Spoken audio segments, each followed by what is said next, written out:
been southbound, I've been hellbound, riding on the midnight train. Going too fast now, think I ought to slow down, standing in the pouring rain.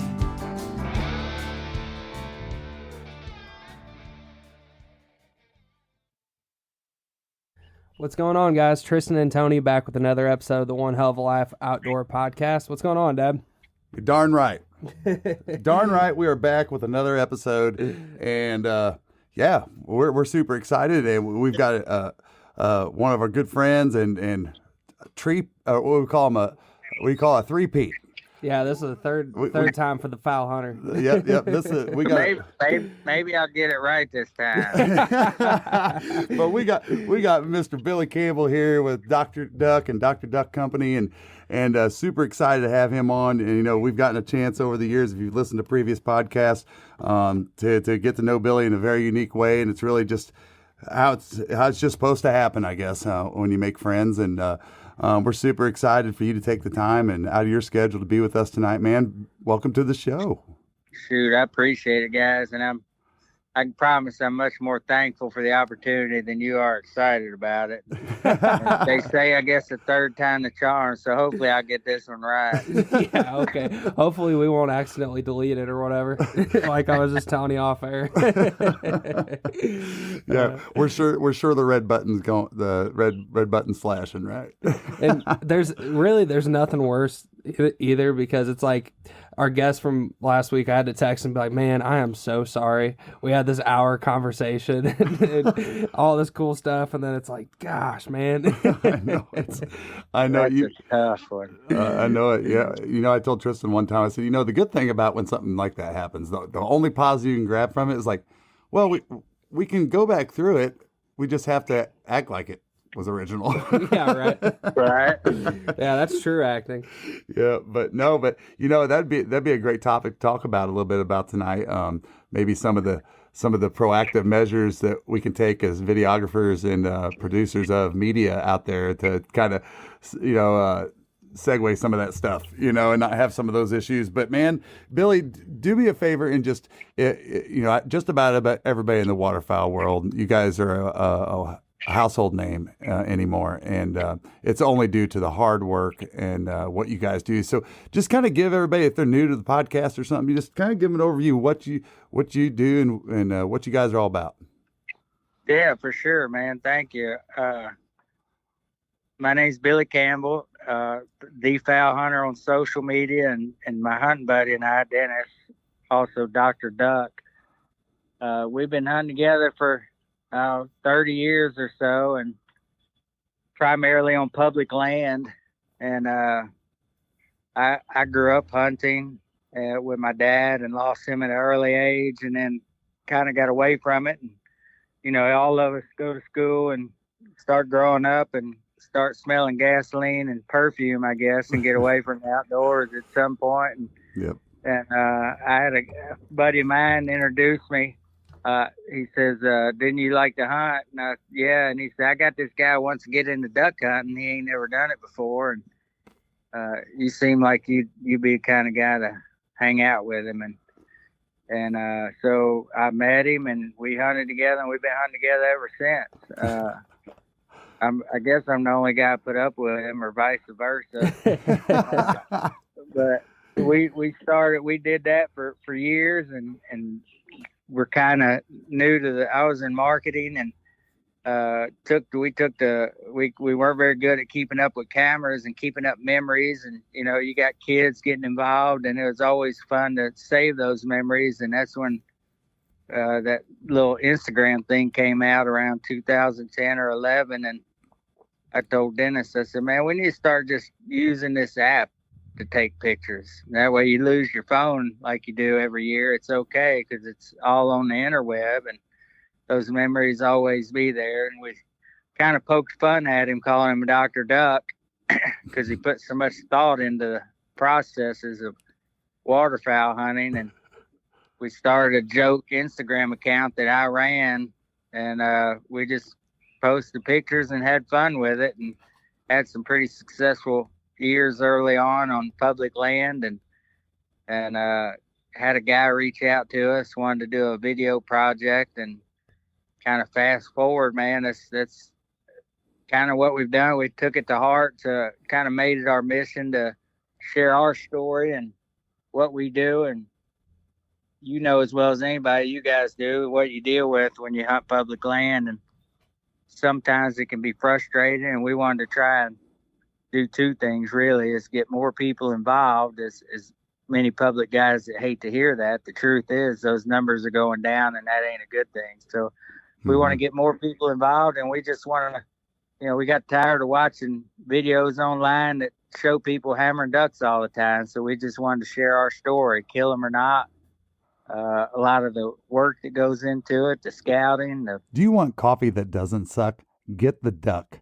Dirty Duck coffee is made specifically for the waterfowl enthusiast. Enjoy flavors like Morning Wood, Dark Dynasty, Cinnamon Teal Snickerdoodle, and First Flight to unlock the flavor that you'll enjoy in the blind for years to come. Our friends at Dirty Duck Coffee Company are now offering all Zero Duck 30 followers a 15% discount when you use code ZeroDuck15 on your next order. Boat rides, it's all part of the journey, and we share that journey with everybody who cares, pay attention to it, through videos with our partners and through our podcast. So that's where we are today. Yeah, man, and you guys really do a good job of just painting the picture of the journey. You know, you've said that for a lot, and you know, I know you guys have even done like photo contests, you know, of the journey photo competition, and just it's just a good testimony to the reality, I guess you could say, you know. No, and it directly impacted us. Yeah, you know, I mean, we were just talking about the other night. Yeah, we did. We just it was, you guys played a major role in, you know, we had stomped our feet pretty good in the marshes of Florida and South Georgia, but you know, going out there it's just a totally different animal, as you know, and it's intimidating because you're taking your time off of work. So number one, you're losing potential money there, and then two, you spending all this money, and you really don't know where you're going and what you're getting into. I mean, even when you think you do, you still don't. And one thing that we learned big time from you guys, and we just said, you know what, win or lose, these are folks that show the reality of it and what it really takes. And one thing that we got loud and clear from you guys was don't even attempt to hunt until you've put in a good 3-4 days, even a week if it needs to, whatever's needed to do the right scouting first. It's even better if you had 5 days. If I could spend 4 days scouting to have that one incredible day, yeah, it'd be worth it. You know what I mean? And that message we heard loud and clear, and you cost us about 48 miles of our life on,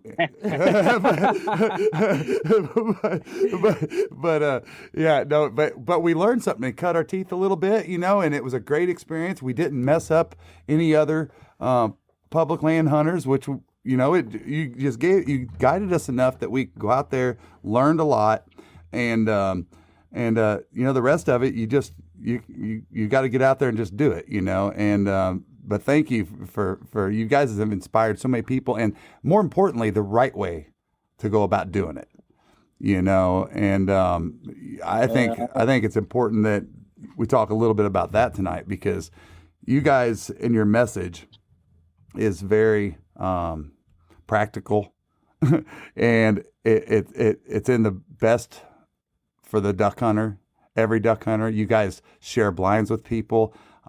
You guys, if you guys haven't seen, these guys got videos of sharing holes with 5-6 states at a time, and just being blessed beyond imagination with mallards falling from the sky, you know, on public land. But you also earn that spot, and you guys work together with a lot of people, and you know, and that, I know you guys have that big campaign right now, same team. Why don't you talk a little bit about that? Yeah, well, I appreciate the kind words, Tony.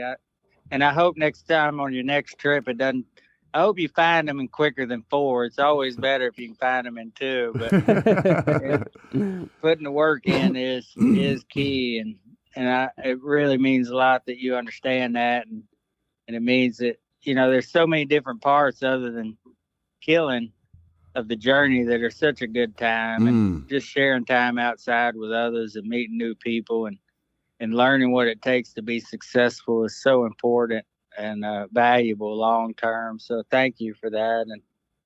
And yeah, the same team deal. I mean, you guys know, and most of the people that are going to be listening to this podcast understand it. There's, I don't know, Dennis talks to jealousy and greed or whatever, whatever the cause is, it gotten to a point in the waterfowl world. And I wouldn't even boil it down to just the waterfowl world. We're living in crazy times, and we've talked about that before too. And Yep. it's kind of across the board that, I think if you live by simple rules, you probably get more out of the experience. And we want that experience while we're out there. Like you said, you're taking time off work. A lot of people take time away from their families, and you're not going out there for a headache. Nobody wants that. Right. And the only way to make sure that it is a good experience is to treat other people like you expect to be treated. And yep. So that's kind of the same team mentality for us. At the end of the day, we're all on the same boat. We're all on the same team. We want the same things. And in order to accomplish that in any line of life, one of the keys is building relationships and working with others to find that success. So, whatever that means in your world and how you go about your day-to-day operations is kind of what that boils down to. And that's just, we just want to be kind to everybody we come across and kind of change the experience. You hear a lot of, man, I've heard so many horror stories, and I know y'all have too. Mm-hmm. Been part People of horror stories.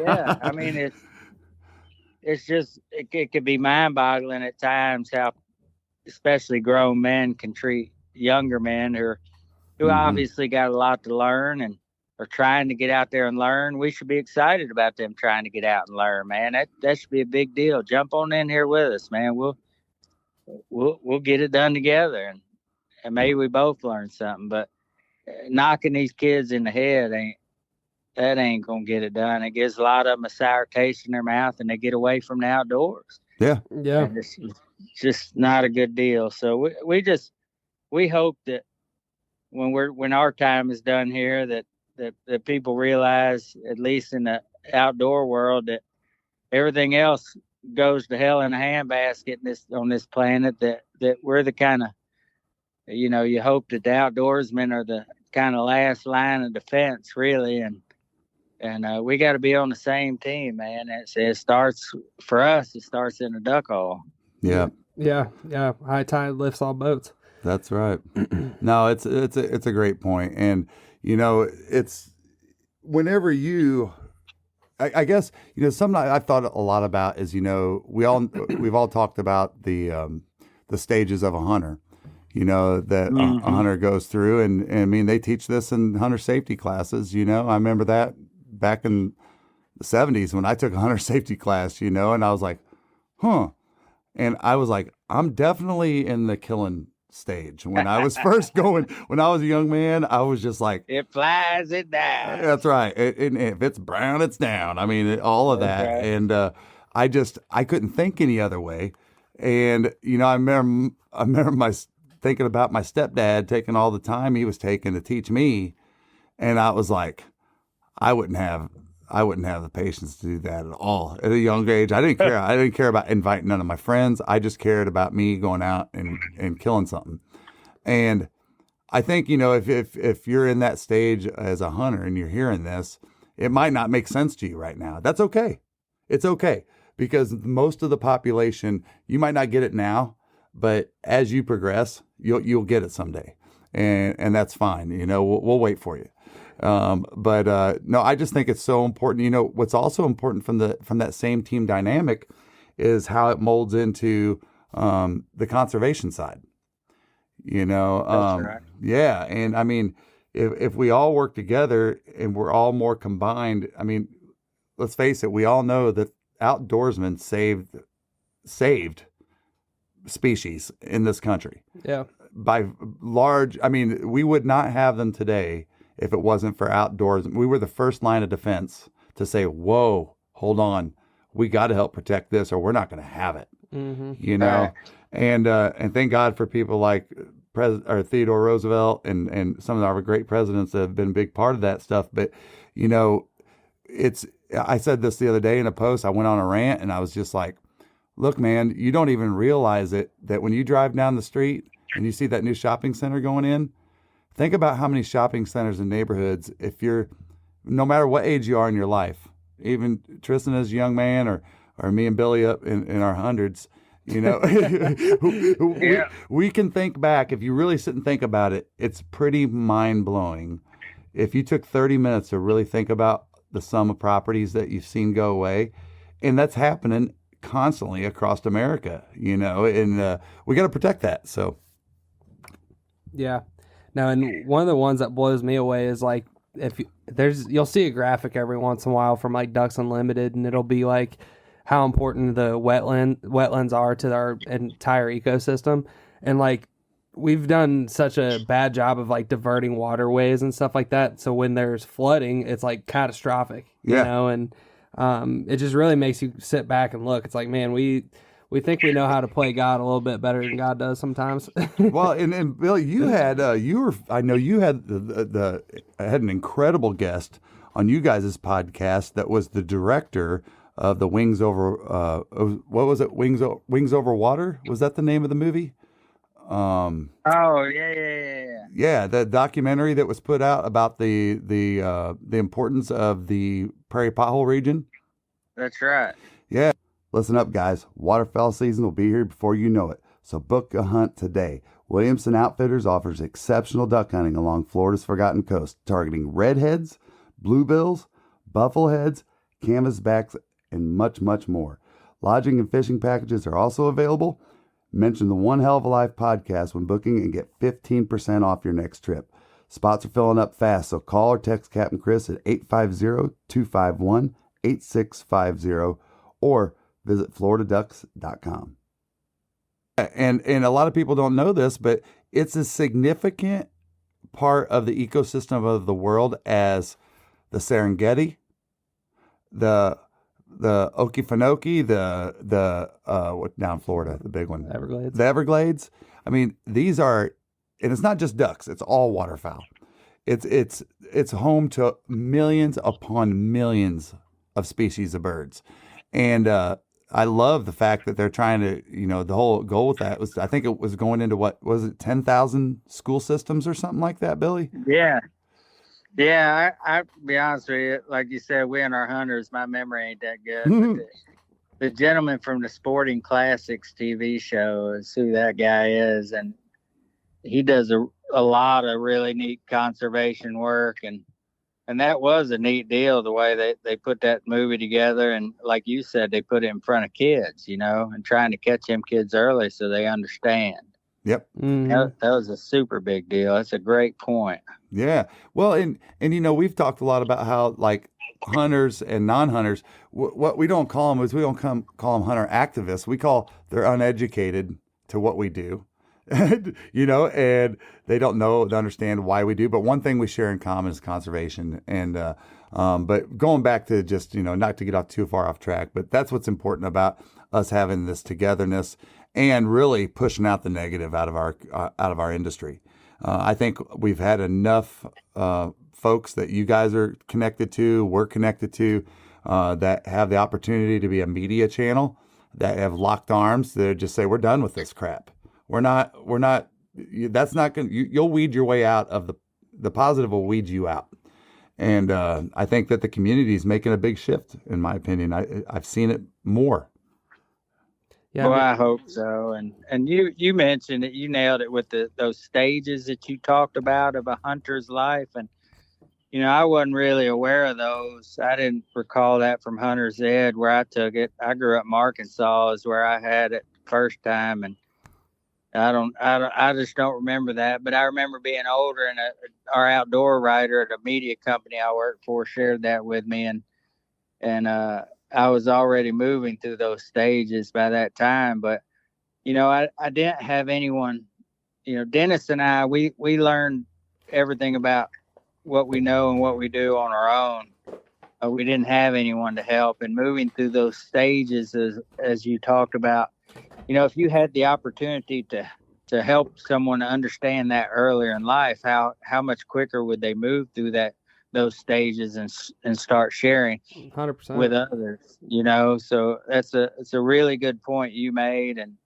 And that's kind of the gist of it. I mean, we take a lick every once in a while for, sharing hunts or, bringing attention to public land waterfowl hunting. A lot of people get frustrated about that. But when you look at it from the bigger picture, the more knowledge we can spread, the more people we can get involved.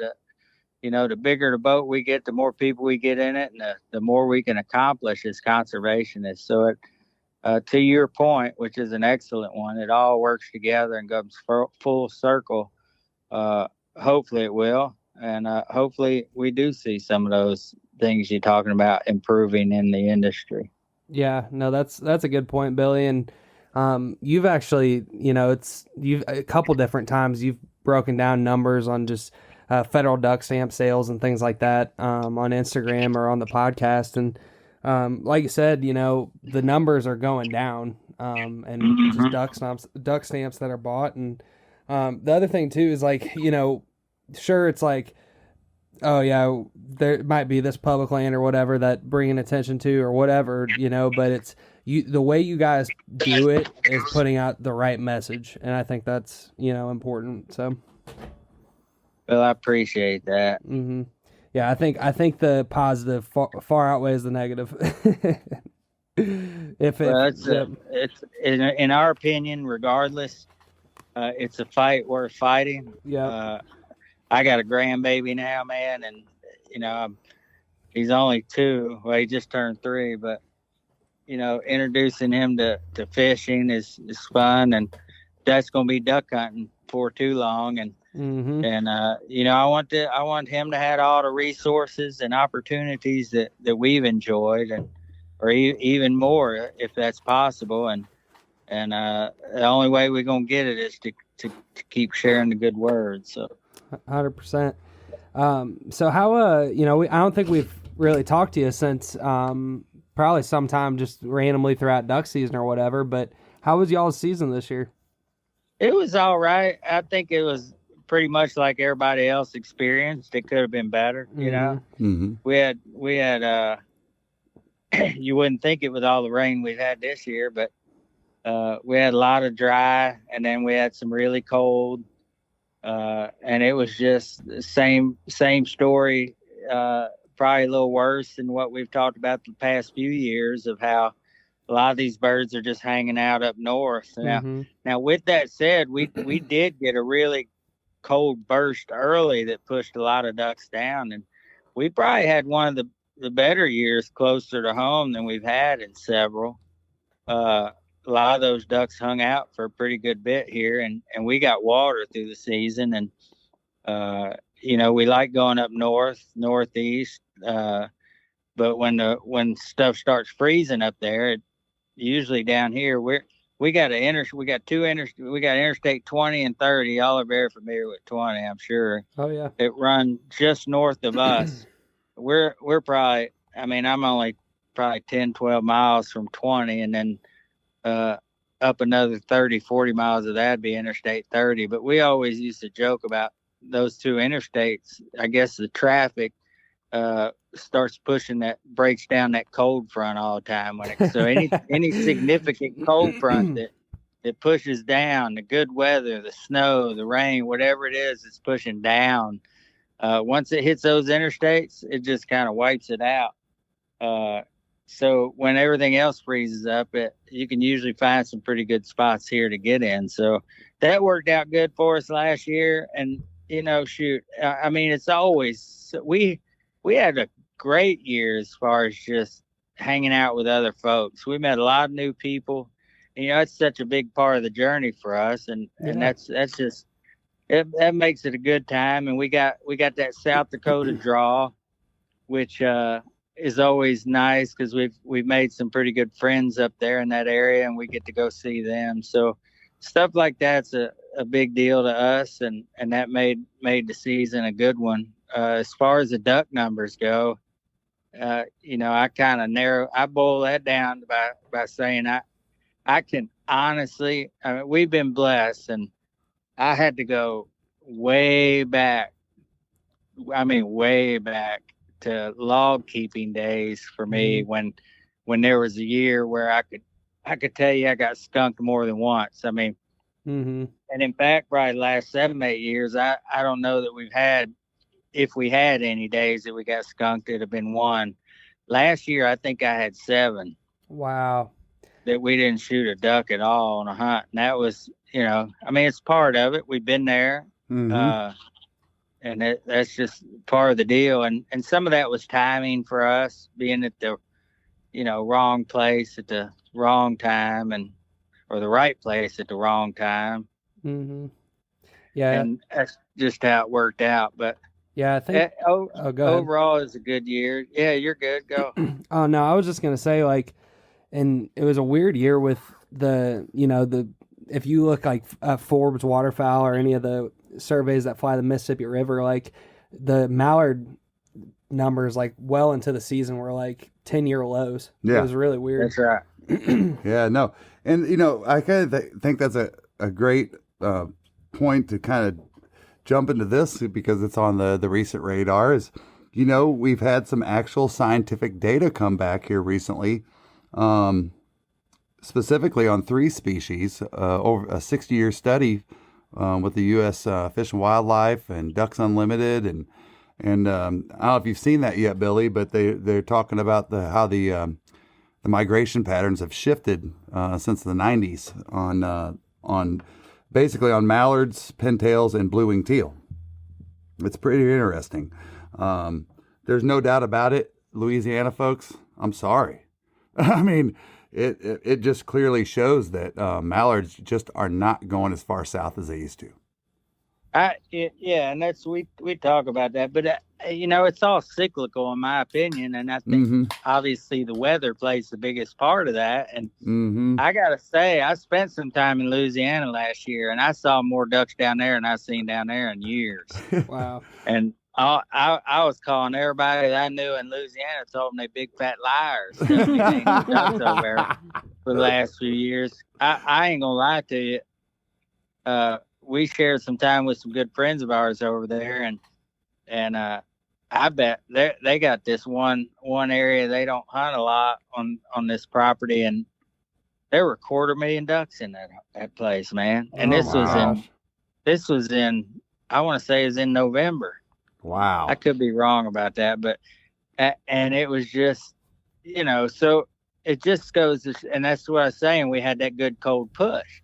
I mean, I understand the numbers and I understand what they're saying about those shifts, but ducks are going to go where the weather dictates and where the food is. Amen. Food and water. I mean, that's it. And if, everybody talks about ducks sliding west, well, if the east side has drought weather and don't produce the crops that they do, and the west side had a little more rain and has better crops, and when we get a push, where you think the ducks going to end up? I mean, the majority of them going to end up around food and water. They sharp, man. Well, and it's called them Ivy League. I mean, they sharp. Well, and then a lot of things, something as simple that people don't think about, especially, those ducks that will dry feed fields, is let's say you have a trend, and I've dealt with this from a deer hunting perspective. You'll get trends with farmers where everybody in the same area kind of does the same practices. And one of those is, as soon as they pull their crops, they plow them.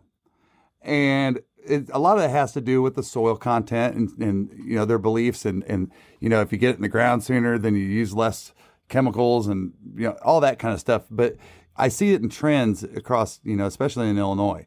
Same thing goes with, if you have that same trend on fields that these waterfowl are using, well, guess where they're going to go? They're going to go to a field that's cut, not plowed, And so, I mean, little things like that can make a difference, Mhm. And the other thing I think makes a big difference too is, everybody's been for years going, dude, why can we only shoot one pintail? Because it seems like everybody you talk to says, I see a ton of pintails.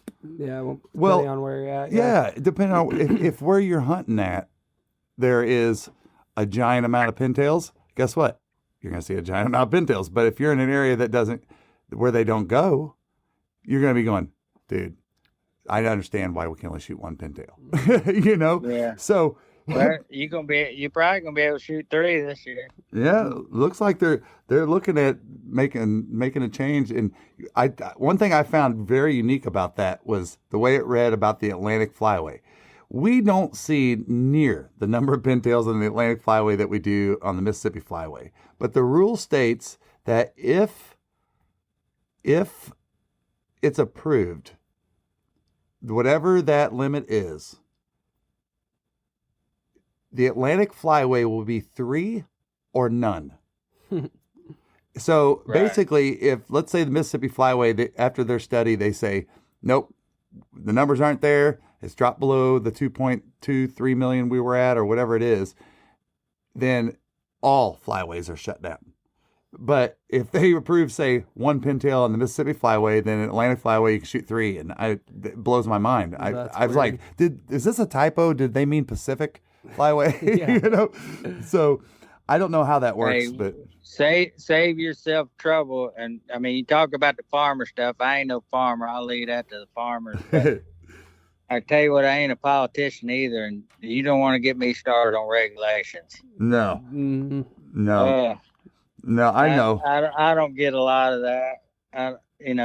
Some of it is just a lack of common sense in a lot of that stuff, as far as I see it. But 100%. Dennis made a great point one time on one of you guys' podcasts, or maybe you did. You guys talked about how one rule makes another rule.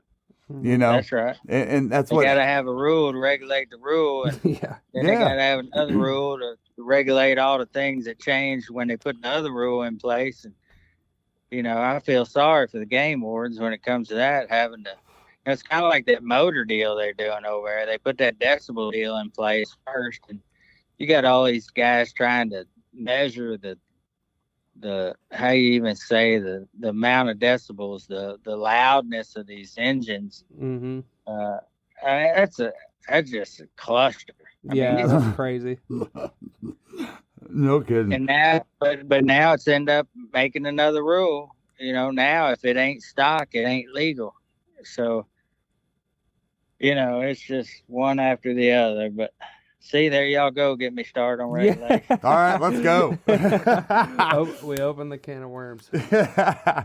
No. It's funny, and people don't realize that. So I'm sitting on my back porch right now. I got this fire out here I've been watching. This fire has been burning for 6 days. Oh, yeah? What?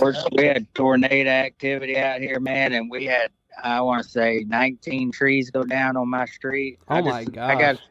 So I'm on a little 17-acre private lake, and I got this little corner lot on a peninsula, and I got 5 or 6 houses here on this street that are on this lake, and that's it. And we had all them trees go down between our houses. 3 of the houses got holes in their roof, and Oh, my gosh. we've been cutting and burning. Man, I ain't seen weather like that. We had 70-mile-an-hour winds. It was crazy. But I talk about the lake.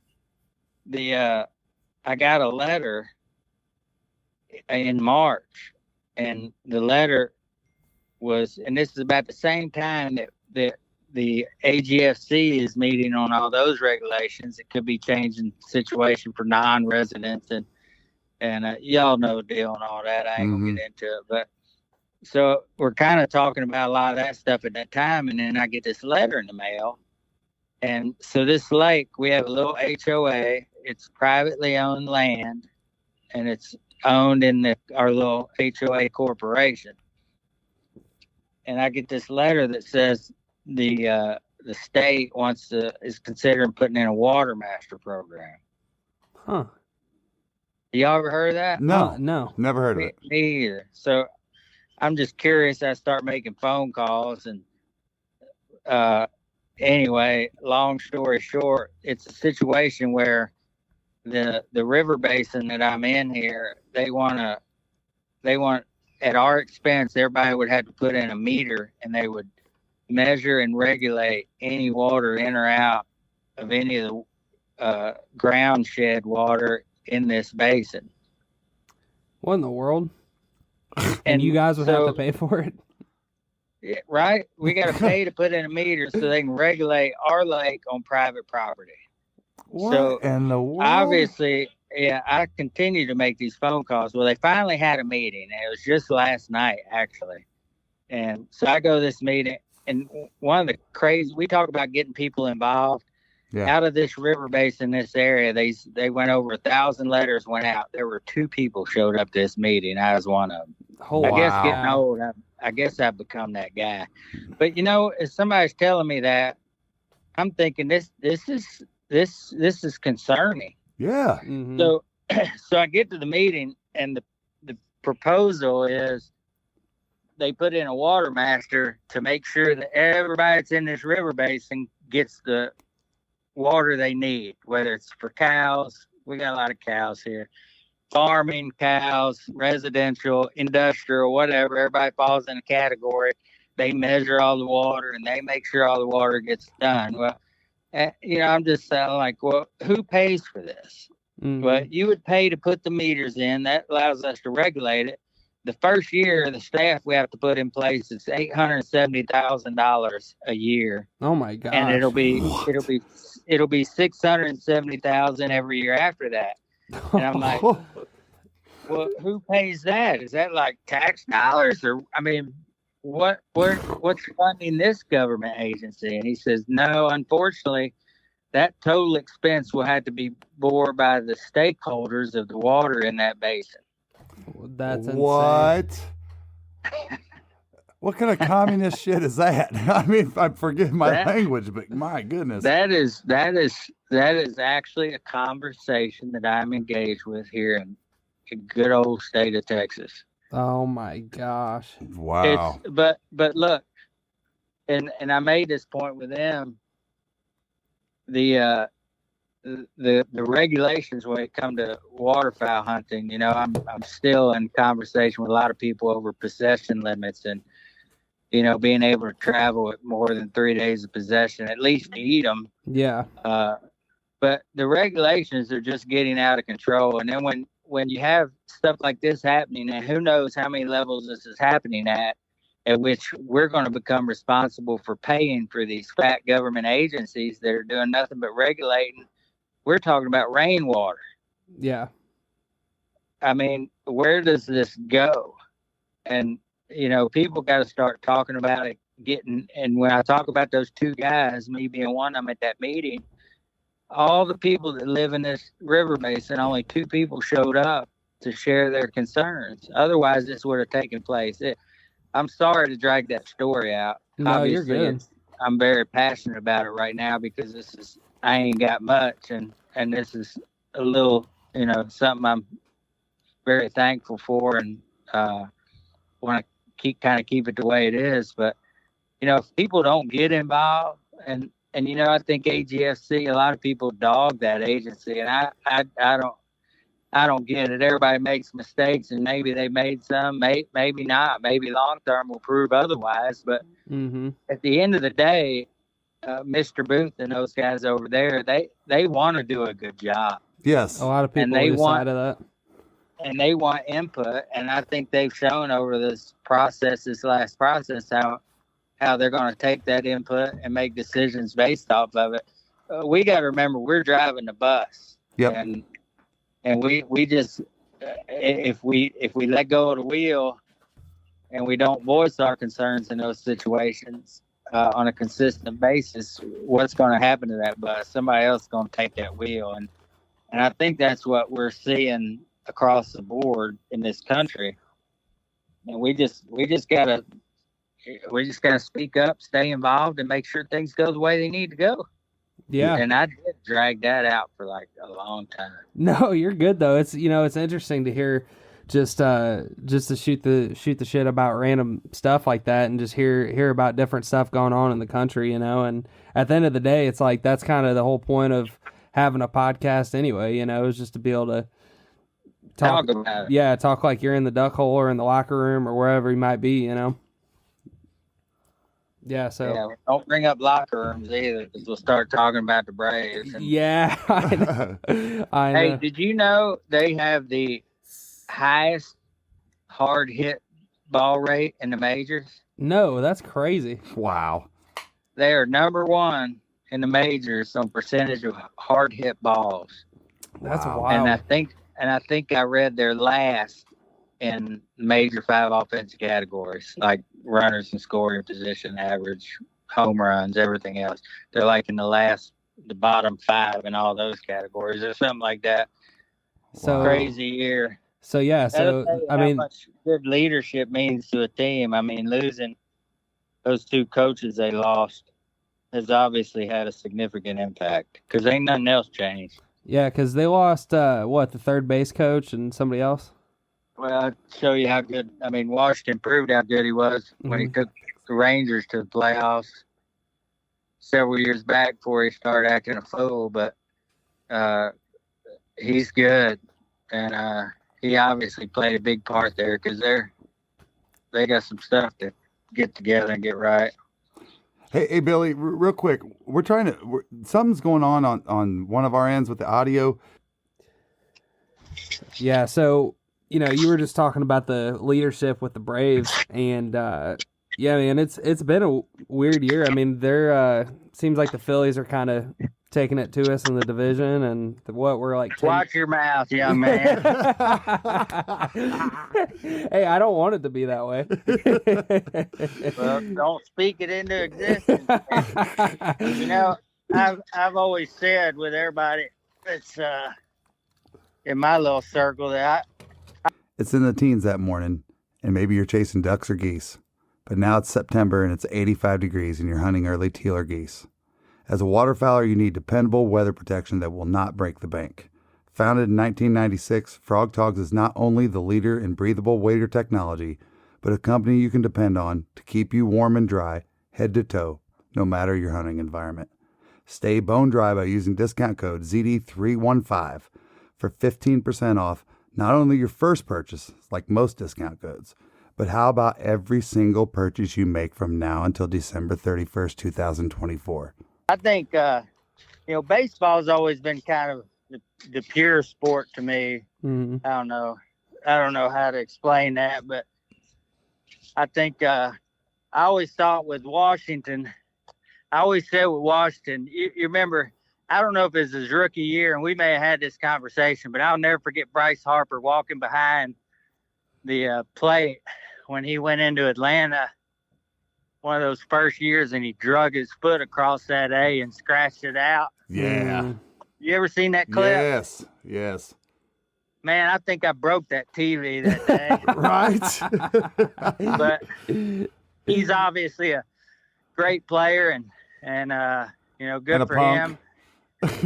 Great career, and I'm very happy for him. But I said they'll never win whatever team he's on, never gonna win a world championship. And the year he left Washington won it. Right. Yep. And then Phillies the year before that was number 1 in the division, and they didn't make the playoffs. Now, obviously, they've been back to the playoffs, and I had a lot of people give me grief when they went to the World Series. But at the end of the day, they didn't win it, and I got to tell everybody, see, I told you so. That's right. So, we'll see how that pans out. But, yeah, this year, there's just got to be that chemistry, and I think Ron Washington was a big part of that chemistry, and you don't realize how much something like that means to your squad until it's gone. And losing him and Eric, wasn't it?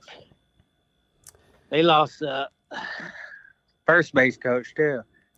Yeah. It's I mean, I'm sure that's playing a role, and then obviously Acuna and Strider. I mean, that's hard to come back from. But you the know. Braves won the World Series without Acuna last time. I Yep. know.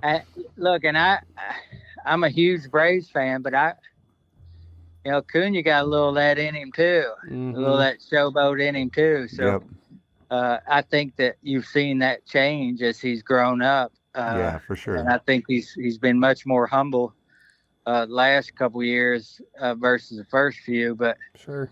I don't know. I still think that they're going to finish. I think they're going to finish strong. You don't do what you did last year. Last couple years they've been really, really good. You don't go away. Yep. You may you're going to lose a little bit when you lose good leadership, but you don't go away. So I'd look for them to get back into some kind of groove and make a showing. Well, and they've had some pitchers step up. I mean, that have done incredible. They're kind of just like Lopez, flying. man, that guy, he's been a reliever. Yeah. He said, "Hey, coach, give me the ball. I'll throw the rubber for you." He's been one of our best pitchers. Yeah. Yeah, I you know this better than we do, Billy. Just being a Braves fan for so long, but man, you just got to get in the tournament, and then you never know what can happen from there. That's right.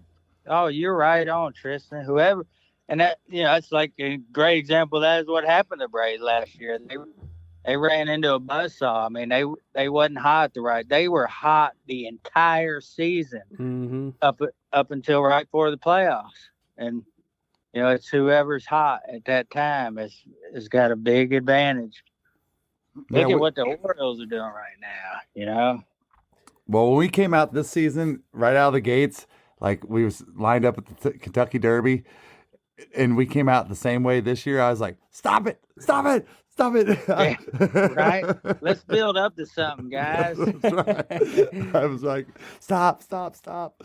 Oh my gosh, no! But they sure are entertaining to watch, and it really goes from top to bottom. The experience as a fan for them starts with, for me, it's the announcers. On 680 The Fan. Ben Ingram, and he is so good. Goodness gracious, is he not incredible? Did you? I don't know. I watch it all the time. I do listen on occasion when I'm traveling, but getting to see him do the games on TV, he did some of those early games, was such a blessing. That guy is so talented, and I'll be honest with you, I had never seen him before. I always thought that guy was like 90 years old. Yep. He's a young guy. Yeah. I didn't even think about it. He's just got that old, intelligent, experienced voice. Great voice for the organization. And like you said, man, I do too. I enjoy listening to him. I was hoping they'd keep him around on TV. Well, and that's my point. That's what the Braves, and I think we talked about this before, but we bled red for the Cardinals for years and years and years because the culture they've created. And yeah, you got to win games too, all right, to have that culture. Yeah. But the Cardinals had such a deep culture and great. Anybody will tell you it's one of the greatest cities to watch baseball in. Yeah, and they will also with tickets sold. It's like top 5 for years and years. Yeah. But they will also tell you that same thing about the Braves and that culture. Like they will be like, nothing is more powerful to me than when I'm at a game, right? And a player really shows us shows us down and has a great game. It's not uncommon for the Braves fans to give somebody a standing ovation, or just give credit due to that athlete that made a great play or whatever. You're not like you're in Boston getting ready to throw a tire iron at them. You know what I mean? Yeah. Well, we won't even talk about the Philly fans. Yeah. Oh, yeah. They're the worst. I think, you mentioned culture. Like, for me, it's just like, just being around the stadium, just being in the city, like, just the buzz, and like, you go down there to the Battery and just like the way they have that whole thing laid out and just the way the stadium is and the 680, the fans, just everything, just, it's getting to the point where like I'm really starting to question which fan, if I'm a full Braves fan or if I'm still kind of a Cardinals fan. I don't know because Billy. He's starting to get that mojo well, going. the thing is like That's right. He's gonna be toting a tomahawk. well, the thing is it's like so hard to keep up with, the Cardinals, and it's so convenient to keep up with the Braves and just going to games multiple times a year and stuff. They've really grown on me, and I don't even really pay attention. Know who's on the roster outside of Arenado and Goldschmidt on the Cardinals. Well, and don't listen. Then if you're questioning whether you want to make that turn or not, then just definitely don't listen to Ben Ingram because he will definitely turn you. Well, let's put it this way: the next game I'm going to is the Braves and Cardinals on July 20th. Oh yeah, you're going too, but we're not going together. No, but we're all. But, I'm going with my wife for a work thing. Yeah. They've got some suite for kings and queens only, and do her work, and so we're gonna take the nosebleeds, and the rest of the family, and that's fine. Kristen, you guys just go enjoy yourself. Oh, we will. But you know what they say: the fans in the bleachers have more fun. No, but I think I'm gonna be pulling for the Braves that night. It's gonna be hard not to. Yep. Well, you just need that night. You just need pull for the winner. Yeah, that's right. Hey, you want to hear something funny, Billy? If my wife hears this, I'm in a lot of trouble. So we had in our neighborhood, we had a spring garage sale day. Yeah. And so my wife decided to put out some of my Cardinals memorabilia.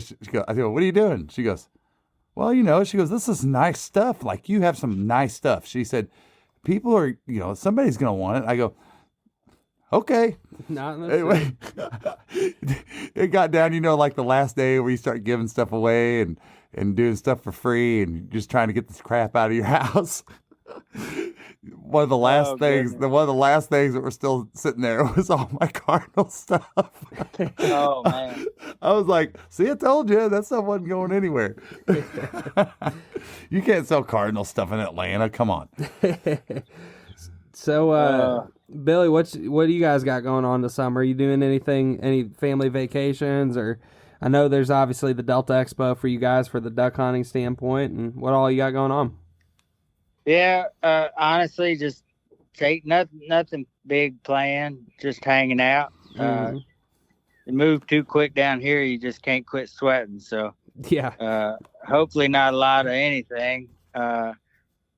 We do have the Delta event. I know we opened conversation today. We usually do the game fair in Minnesota, which is, I don't know if you guys have ever been to that one. It's a great event. I think it's 2 weekends. We just go one weekend, but it's at a dog training facility up there. It's beautiful grounds. They do the whole show outdoors, and the weather's beautiful. Oh, that's great.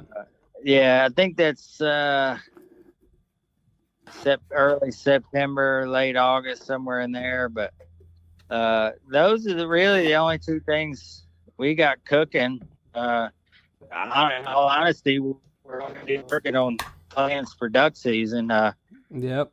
Some of the draws for some states are open now, just opening up. And so we've been going through a lot of that, trying to figure out where we're going to be when. And kind of, obviously, you want to let weather dictate that when you can, but at least submitting paperwork to try and get, the opportunity to hunt in certain places, you got to go ahead and get that out of the way regardless. So kind of working on a lot of that right now and just kind of planning some of that stuff out.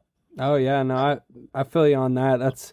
We got this. There's one hunt in Georgia that's really worth it lottery wise if you can pull it, but it's about a 5-6 year more than that waiting game to pull like something during the first split, and that just came out. And then Florida doesn't start their lottery system until I think September, so that determines a lot of based on those two things, we're going to hunt the closest areas first that are going to be good. And then, like you said, then it determines, okay, well, when can we get out to Arkansas? Yeah. So, I totally get it. No doubt about it, man. One thing, Billy, I don't know if are you familiar with the way that they they do a lot of the lottery draws down there in Florida? I am not. No, sir. Well, check this out. And I just like to hear, if you don't know anything about it, I'd like to hear somebody's perspective of it from the outside looking in. And one thing that we enjoy about hunting the state of Florida is, number one, there's a lot of water in Florida. Okay. Right. Yeah. And a lot of that coastal water, ducks use it, whether they be diver ducks or even puddle ducks, they use it. And so it really opens up, all you got to do is step off land and you're potentially on public land, right? Whether it's a WMA or not.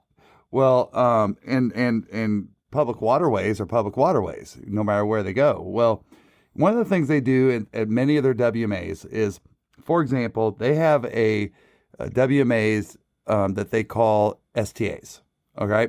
And that stands for Storm Treatment Area.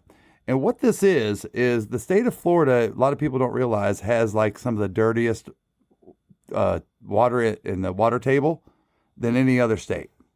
And so what Florida has to do is they have to filter the natural rainwater to produce enough water for the state of Florida without tapping into the dirty water in the table, if that makes sense. Well, what they do is, if you can imagine... Yeah. Yep. Sorry, you cut out on me. Oh, we got you. Yeah, we're good now. Yeah, we're good.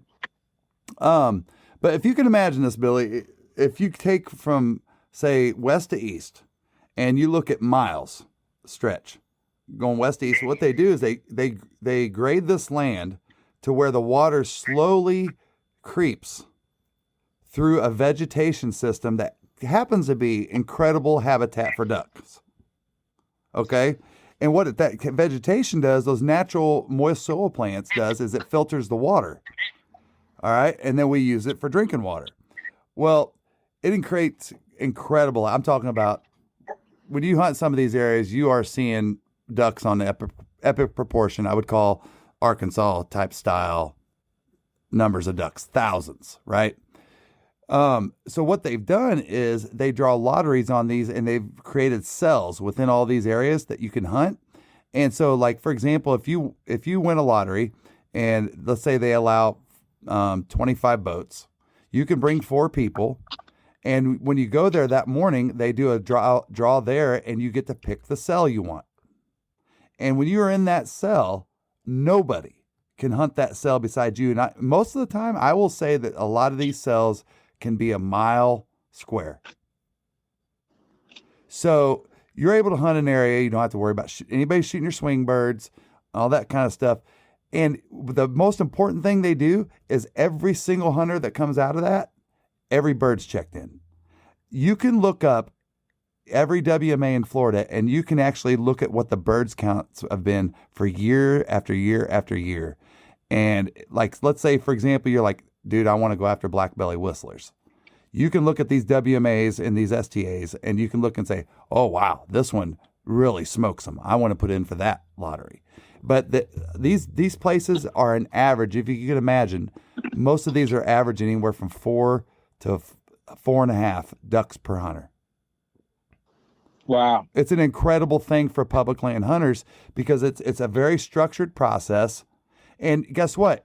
You don't show up, you lose your spot. And if those spots are open, they rally them off to walk-ons. And a lot of these places, I don't know about the STAs, but a lot of these places you can, like one day a week, they'll allow you to get in there and scout if you like ride your bike or whatever. Yeah. Which I you mean, can just walk dikes. So you can kind of know, like, hey, if I got picked 5 or whatever, I know these 7 or 8 cells are like the best cells, and I'm going to be good because I'm picking one of these, or. Well, and what they also do, which is really cool, is on that morning, they'll have a whiteboard showing all the cells, and they'll actually, the ones in red are kind of what they won't tell you all of them. They won't give you anything more than saying, these cells right now are hot. Mm-hmm. So if you've got the number 1 lottery draw, you got your choice of the whole tens of thousands of acres. Yeah. And this is all bordered by rice field after rice field and whatever else they have down in Florida. The problem with hunting public or finding land in Florida that's private they get access to is that if you just do this, it'll blow your mind. Take your, I know you guys use Onyx, shame on you, but I'm just messing. No, but go pull up Florida and look at property ownership and say from Orlando south. It will blow your mind how much cropland is corporately owned. Oh, yeah. Yeah. I mean, you can't basically get access to it. I mean, it's great that it's habitat for our waterfowl, Yeah. But it compared to most states, you look like, okay, well, I'm going to go down the road here and Bob and John and Sue and everybody else owns this property. Nope. It's some multi-billion-dollar corporation that owns that. I didn't know that. Yeah, That's it's pretty crazy. wild. Yeah, look it up on your Onyx. It'll kind of blow your mind. Yeah, but back to the lottery system thing, like we've always kind of thought, that's just such a unique opportunity if you can pull that. And I understand like the challenges with doing. In the outdoors, every detail counts. See sharper, aim clearer. From the river's edge to the heart of the flooded timber, Hook and Bullet has your vision covered. Hook and Bullet's purpose-built optics are flawlessly crafted to give you an edge regardless of your outdoor pursuit. Use code ZeroDuck30 for 15% off a pair of Hook and Bullet sunglasses today. Doing that in different states, but I've always thought like, if they did that in a few more opportunities in Arkansas or a state like that or Louisiana or whatever, which they might do in Louisiana, I don't know. I think that model could play in other states. I don't Yeah. know. Well, like, isn't Dennis always the one that says there's no secrets on public land? Yeah. Yeah. I mean, so let's just talk about this scenario. This is a good little thing to talk about. Let's say we took Dave Donaldson. All right. Let's say we took that and said, all right, we're going to segment this up to a proportionate amount of areas, whatever, how those, what we'll call sectors, right? And from now on, we're going to do lottery on this area because it's such a profound, incredible waterfowl hunting experience. We're going to that, but we're also going to closely from a science level manage or monitor what's going on, so we have hands-on knowledge of what's going on. But to me personally, I would wait in line to have that chance versus going out and getting burnt. You know what I mean? Am I saying that right, Tristan? I mean, I think the problem lies in the fact that, yes, that's like a great idea on paper, but Yes. how many people won't be able to go hunt that live by that, Yes. Yeah. But I'm just saying, I'm taking one WMA Right, like that. right, It doesn't have to be that one. It could be, say, a refuge that they open up, just to move the birds around a little bit more or anything like that. I just love what Florida's done with it. And considering maybe it's just a terrain thing, I'm not sure. But, when you have these cells, it's just, it's a relief, man. I mean, it's really a relief. And you see all public land hunters, like, even if you didn't have enough people, you'll see people be like, hey, man, a couple of my buddies didn't show up, and you'll see them pick up a couple kids and take them with them, Yeah. or something like that. It's pretty cool. So, So my go question ahead, would Billy. be, Yep. my question would be, and this is the way it was a lot early on. Let's say I only got 5 days to hunt. Mhm. I'm a college kid. I only got Christmas break. A lot of that's got to be spent with family. So I only got 5 days. Yeah. It's these 5 days. And I put in and I don't get that lottery. Yeah. So that means that I won't be able to hunt that place that I wanted to hunt. And I don't know. To me, it's more, look, we've got some of those areas here in Texas too. Do you? You mentioned your opinion. In my humble opinion, I think it gets back to less regulations is best. I know some people complain, but look, I make the decision when I go in there. There could be 10,000 boats or 10 boats. Yeah. Yeah. I point. can find somewhere to get away from people. Yep. And I would much rather personally, I'd much rather have the opportunity to have that experience in my time frame than have someone else dictate that time frame if I can even hunt it at all. Yeah. I learn more that way. Like I said, we've got several of those places here in East Texas, and I'll be quite honest, we quit hunting them. Yep. There are too many places that are great habitat that I can come and go as I please. Yep. On days that I want to hunt it, and I ain't got to go through some agency to get permission to go to it. It's public land. I believe we should all have a right to access it. It's unfortunate that we can't police ourselves and all get along and make it work. And I do, like you mentioned earlier, I hope that's a shift that we're seeing, that people understand we need to change. But I'm not a fan. And you have a lot of conversations in Arkansas on draw stuff, lottery stuff, and you got a lot of guys that are down the road that my age or older. You know, you got to admit it's more of a young man sport. I mean, when we're out there, we don't see near as many folks our age as we do younger. Yep. And some of the guys I talked to that used to hunt that are our age or older would like to see a draw system go in place in a lot of those WMAs. That way they could just put in for the draw and they don't have a competition of trying to get a spot. Yep, we take the lazy path, right? Look, and I get it. I understand. I appreciate and understand that perspective very well.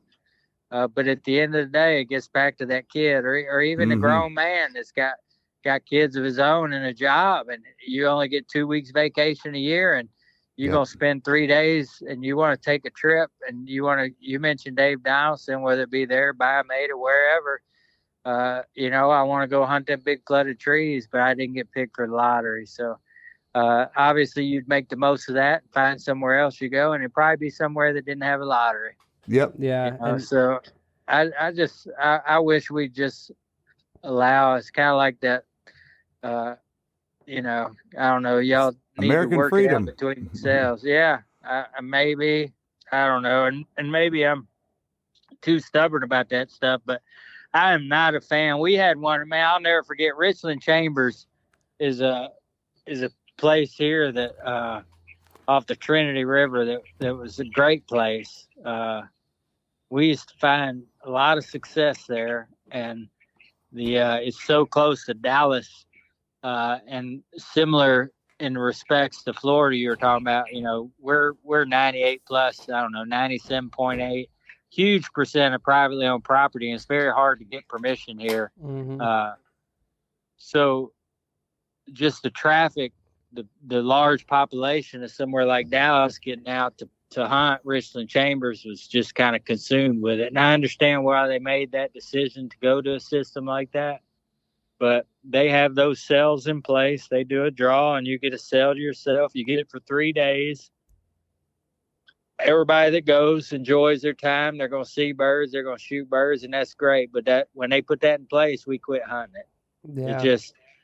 I can go down to other spots on the Trinity or other spots on other rivers, and I can find somewhere that fits my schedule and my journey just the same. So I personally would hate to see something like that take place on a larger scale, but I get what you're saying. And yeah, and I think and I've had similar conversations with like some of my buddies that are locals there in Arkansas, and I think like the happy medium on that stuff almost has to come from like new properties that aren't available to hunt right now. There's too much tradition. Because, they got like these Rice programs where farmers will let, people hunt their it's almost like if somebody, who would do this? I have no idea. But like, let's say just this tract of timber, this tract of whatever comes available that wasn't previously available to hunt, and they want that usage for it. That's in my scenario. I feel like that's kind of the happy medium on that stuff. But because it's like you said, on large scale, it's not practical in a state where so much of the culture is around duck hunting, you know, because Yeah. like you said, you're alienating people that aren't lucky, essentially. It's funny that you even talk about that, Tristan, because I just had a deja vu. I just had a memory of a dream that I had. And the dream I had was that this billionaire bought a chunk of private land that was incredible duck hunting, and he let public land hunters hunt it for free. And I knew I had a dream when I woke up. No, but keep you know, dreaming. I was just thinking, as I'm processing what you're saying, Billy, and I love your point of view on it. I love it. As I'm processing that, as you're talking, what I really kind of, I guess, honed in and realized about what's different about that, it's really a geographical thing with Florida is, think about everything that's around that, Tristan. Mm-hmm. It almost had to become that way, or it was going to be lost. Mm-hmm. Because, you know, people just don't realize that, man, Florida, I mean, the sardines are packed in there tight, you know, as far as property ownership and stuff like that. And it's reducing all the time. So, you know, I mean, if that's what they came up with, and I mean, it's a good system. You do have, I mean, one thing, like you said, Billy, you guys have that in Texas, but you also have options to go hunt other public land areas in the state of Florida. As I spoke about before, you know, you do have the opportunity to really drive down thousands and thousands of miles of coast to hunt ducks, you know, if that's what you chose to do. So, but no, I totally respect for where you're coming from with that, because there's definitely something that, as you're saying that I'm thinking about. I mean, I'm thinking back as a kid, is just thinking, man, when I used to just be able to just roam on public land with so much more freedom than I used to. You know, we talked about this one big deer hunting public land that's I would call it world popular, probably. I mean, it's so good in Illinois that, you know, they started with the rules. And one day we go up there and it says, no bicycles allowed. And I'm like, what? No bicycles? I'm like, dude, I'm riding my bicycle. I don't care. Give me a ticket. All right. But there's fire lanes through this where you can go literally, I mean, miles upon miles. And, you know, so then the next thing was, you can't pick up shed antlers because it affects the calcium requirements of squirrels. Are you kidding me right now? All right, that tree rat's gonna find plenty to eat, I promise. No, but to your point about that, you know, it's just, it gets some kind of ridiculous, and it just starts with stuff like that, and then next thing you know, you can't go on that land anymore without a lottery, like you were saying, or something, you know. So you make a great point with that. Thank you. Well, I don't know that it's right. I'm not saying that, but that's just, you know, that's where I stand on it. The ability to get up in the morning and drive to whatever property I've selected that our license sales and Pittman Robertson and or tax funds, however, all that comes together on that select piece of property that is, you know, enabled and allowed me to access it. That's something very valuable to me, and something that I know my kids have. Man, my kids, I mean, like I said, I told you earlier, my oldest retiring from the military, and we wanted to bring him home and let him work back into civilization slow, and put some slow long-term goals together, stuff like that. And the one thing we came up with first is he wants to hunt all duck season. Yeah, awesome. All right, let's go. He hadn't been able to do that since school, and even in school he played football, so it was limited. And you know, so it'll be really the first time in his life that he's been able to share really a whole duck season with his dad. So That's amazing. But there are pieces of property here, even when we talk on the phone in recent years, and he sees a video and, you know, says, were y'all in Texas? Yeah. Where were you? Here? Oh, I remember that, you know, and him having the opportunity to go there. And, you know, I just couldn't imagine them seeing a day that comes when, well, I didn't get to hunt X this year because I never got drawn for that lottery. Yeah. I don't know. That would man. hurt. And I think you bring up a really good point, Billy, because like just from like my standpoint, which is probably the same way that your boys look at it with hunting with you, like the places that I grew up hunting with my dad, like deer hunting, you know, I can in my head I can see the whole part of your soul, dude. I can see the property. I mean, I can shot my first deer there, like just stuff like that. Like you're right. It would be kind of heartbreaking, like if that happened and you're like, man, I can't go back and go, you know, even just to walk around those areas. To that one know? tree. Yeah. So I totally can picture what he's saying, you know, or what you're saying. Yeah, I don't know. We'll see. Unfortunately, there's a lot of places going to that. You know, and I hear a lot of stories that kids tell me, and I've only hunted like Missouri. I'll use for an example. I've hunted there on several occasions, but they have a lot of public properties that are draw only. And some of those you have to be there to draw that morning, and if too many people show up, you may end up without a spot to hunt. Yeah. You know, and if I couldn't imagine going through that. And there again, it's just the type of place we stay. And we've got a couple of those on the coast, in the coastal area here, down around Winnie. And we've done hunting down there, and there's places where you show up and you draw. They have X amount of blinds available, and you draw for that. You know, you draw for a blind out of random. It's got a number, and that's where you're hunting today. And see, that I don't like. I don't like that if I'm on this big body of water, and I mean, I guess it's different strokes for different folks, right? Yeah. I can't imagine being forced to hunt. I have to hunt in that blind all year. That would drive me. I wouldn't do it. I couldn't do it. But that's just not my style. I mean, maybe there's other people out there that say, man, that's the way I want to hunt them. I guess we have a lot of options. You're taking a lot of the game, a big part of the game away, in my opinion. And you know, I would argue, Dennis will tell you all day, and if you watch Dennis hunt, he is, you know, he's one of those guys that I don't know how he made it out of third or fourth grade, probably. And when you talk about graduating to the next stage of those stages, hunter stages you're talking about, he's always been a great blend of all of them. Mm-hmm. But that first killing stage that you talk about, he's never gotten out of. He's going to share. I had a guy make a sour remark on social media one time, and I live by that. If you ain't got nothing good to say, keep your mouth shut. Yeah.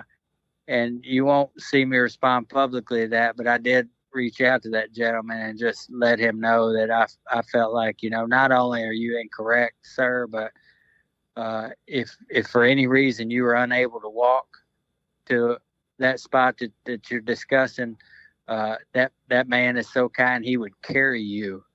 Even if he didn't know you, if you wanted to hunt it. That's just what kind of guy he is. So when you talk about moving through those stages of hunting, I'm very blessed that I got to hunt with him early on when we started duck hunting together. But he never got out of the killing stage. It never happened. So, hell, I forgot why I was even bringing that up. What were we talking about? I don't even. We were talking about. I think we were just going down the point of you know, that everybody has their own way. We were talking about what you're taking out of the game. Yeah. So as much as a killer as he is, and working him and killing him is a big deal, I believe he would give that up and leave his tree hanging if you just let him scout. He loves to scout. There's something more rewarding if you can find that big group of ducks and then get on them than just being told that you're going to hunt here today. Yeah. No, I love one of your videos. I can't remember which one it was. It's in the last couple of years, man. And it has you calling Dennis, and you're like, no, Dennis was calling you, and he said, I think you were up in the Dakotas. He's like, I found the mother lode. And because I followed you guys so much, I know the kind of numbers he's looking for compared to the normal person. And you do have high standards, but there's a reason why you do. And I know that, like, you guys, I've seen you seen some numbers in some fields that I was like, what is he talking about? That's a lot of ducks, It's like, no, it's not good. It's not good. I'm just like, what? But there's that video where he calls you and he says, his eyes were so big. He's like, I found the mother lode. And I was like, oh, I think, was it the duck cave one? Yeah, probably. Yeah, and you were like, really? And he's like, yeah. No, I know it was a different one, but I remember the one you're talking about. Yeah, if he gets excited about it, because usually, like probably like you guys same way, you don't want to be that guy. Hey, I found him, and you show up and you don't even pull the trigger. Yep. I mean, that happens to everybody. Yep. But nobody wants to be that guy, because the first thing when you tell them you found them, well, I found all of them. We can take as many as you want. You end up carrying 10 guys out there or whatever, and you don't shoot 1-2 ducks. Yeah. So usually we both will downplay that a bunch, Yep. And we'll look at all our options, and this is the best option we have, and that's what we're going to hunt. But if he gets fired up like that about it, yeah, you can hold on to your britches, because it's probably going to be a banger. Well, the visual I have of that video piece is that his hat is like up in the air, like, whew, he's been like busting his butt. His waders are, kind of strapped down some, look like he'd been doing some hoofing, and it just looked like, it's one of those moments that we all live for, on the scouting side of it. I mean, who doesn't want to be excited about a duck hunt the next day? Right. Dude, just thinking off the top of my head, just like funny stuff that y'all do, Billy, like, there was that video, I don't remember if it was last year, but it was you, I think you were eating a snack or something, but you look over at your dog, or Dennis's dog, one of the two, and you guys just look at each other, and I think you didn't say anything at all, but I think you posted on TikTok or something. I just thought that was the funniest thing. Like, you know what I'm talking about? I don't even remember it, honestly. I'll have to try to find it and send it to you, because it was so like subtly funny, but I don't know. Oh, dude, no, go on. I mean, just you guys really do. I mean, one of my favorite episode is probably what happened to the motor. And if y'all haven't seen this, Billy, give them the nutshell what happened on that episode. Man, it's so embarrassing. But, it's just also a great example. There is not much that we have not seen in 30 years of duck hunting together. I can only imagine. I have seen, I mean, we had that particular episode, and we got, look, I'm not going to lie to you. I thank the good Lord that it worked out the way it did, because I was thinking this could be really bad. Yeah. We drug that boat all the way to another state, and we hit the worst torrential storm. You could not see out the windshield. And we driving down a major highway, and it rained like that the entire time. And we got to where we were going to stay. We stayed the night. We get up. We're going to do a little hunt scout deal where we're going to jump in a hole, see how they fly, maybe shoot a few, maybe not, and start putting in the work. And yeah, we walk out there and the dang motor ain't even on the back of the boat. Oh my gosh. And the first thing I thought is, I couldn't imagine some vehicle in that storm driving down the road and meeting a surface drive. Yeah. Scary. I mean, that would not. Yes, I was just. You're worried about the people. I didn't know if I should I stay. We've got a walk-in area that's close, and we decided to go on down to it. And I'm thinking, when the sun comes up, I think I need to start calling, local law enforcement, and work my way back. And I mean, I couldn't believe it, and the things that were going through my head. I'm so thankful we didn't get 250 yards from where we were staying. That dang thing was sitting right there on the side of the road. Oh my gosh. So it fell off in the dang driveway where we were staying. Wow. When we That last little jolt. those big old screws and you call them transom bolts usually, but they have a set of screws on that particular motor that's in there that kind of hold it down. The transom bolts came out, and then them things, they're real thick. Call them bolts, but they're like screws that go into a plate on the other side. And Yeah. anyway, them things just, I guess, banging that thing around for a while, and they didn't come loose. They just snapped. Oh my gosh. And that thing just fell off back of the boat. But I tell you what, trying to pick one of them bad boys up and get it back somewhere is not a fun ordeal.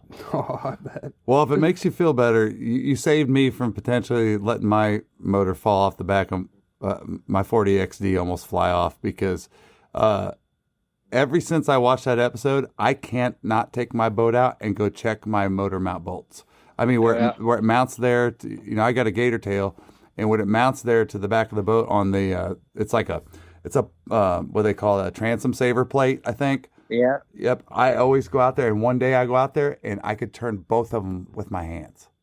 I was like, oh my gosh. And, I was just like, but honestly, it was you guys' video. It made me think about it, because the fear in my head. That video makes me think about it too. That's another reason we're on the same team, because me and you both checking them bolts all the time. Well, and Tristan and I know this is what's on Tristan's mind right now. You want to tell him or me?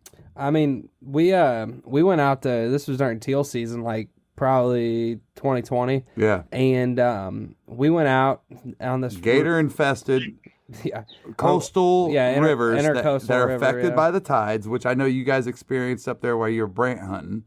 Yeah. We were experiencing that. And that's one of the games that you have to. I know you guys dealt with that, and it's crazy stuff when you have to play those tides. It is crazy, yeah. And we got big gators down there, and yeah, no, we're cruising down the river, and he's driving, and something ain't right, and it starts.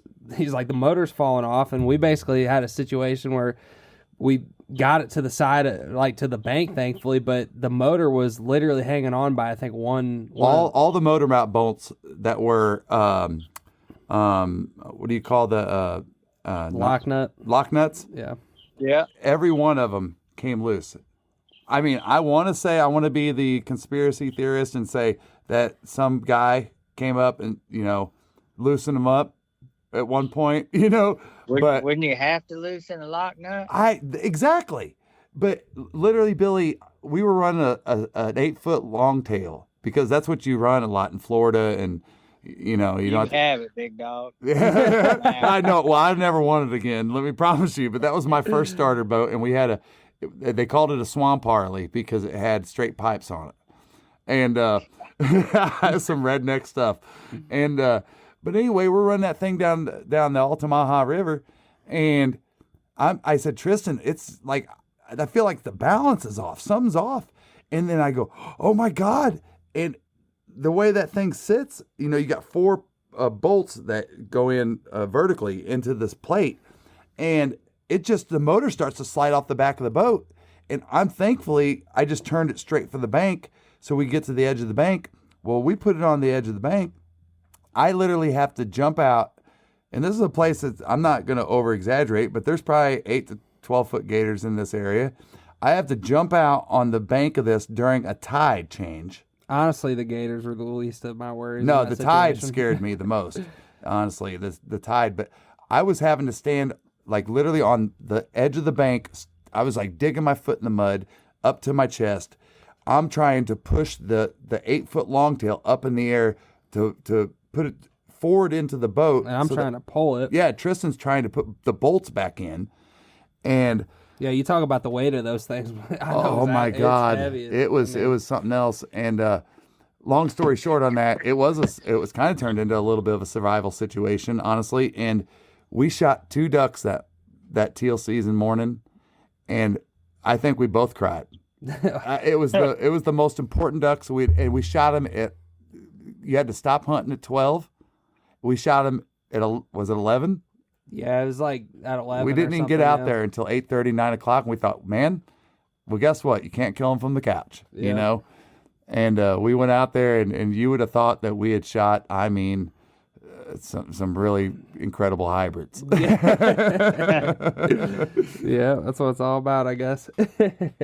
That's right. Yeah, man. But, man, listen, we don't want to take up no more of your time. Now, you've already over-given to us, and I just can't, we got to definitely get together and when we connect in the same areas and have some coffee or something and get together and shake some hands again. And, man, I really appreciate you taking time to be out here on us. No, I thank you and Tristan both for the opportunity to talk about what we do in duck hunting. I mean, it's always a good time, and we talk about all the time about how important that is to share it with others, and getting to share that conversation with you guys is always a blast, and not to mention talking baseball and everything else. So you guys do some great stuff, and I'm very thankful for the opportunity to participate. And I hope third time's not the last time, man. I don't know if it was the charm, but anytime you got a gap and y'all want to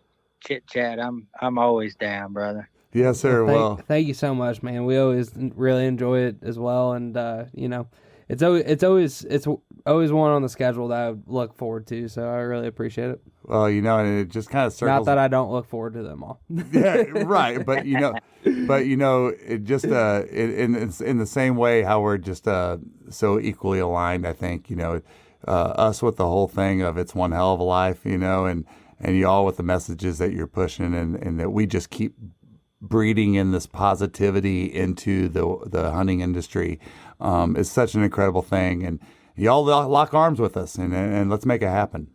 That's right. Well, and just to piggyback on that real quick, just the way you guys do things obviously resonated with us a lot, and that's like my dad was saying. You tend to what's that? Birds of feather flock together. Yeah, you're a product of the environment. So. Like your mom used to say, you end up just like the people you hung out with. Yep. So. Good or bad? Yes, sir. Yes, sir. Well, you have a blessed summer. I hope you guys stay safe out there with the storms and stuff. And man, don't blister in the heat. Yeah, don't blister in the heat. Oh, Get out there and show me some more pictures of them fishies you catching out back. Shoot, yeah, man, I'm all about it. We're just gonna sweat our way back to another duck season, man. Yes, sir. 5 months, Billy. 5 months. We almost home. Hey, it's less than half a year. That's right. That's right. Well, tell Dennis hi for us, and you all take care. We'll talk soon. All right, buddy. Stay in touch. Yes, Thank sir. you. Take care, All man. right. Bye-bye. Bye-bye. I've been southbound, I've been hellbound, riding on a midnight train. Going too fast now, think I ought to slow down, standing in the pouring rain.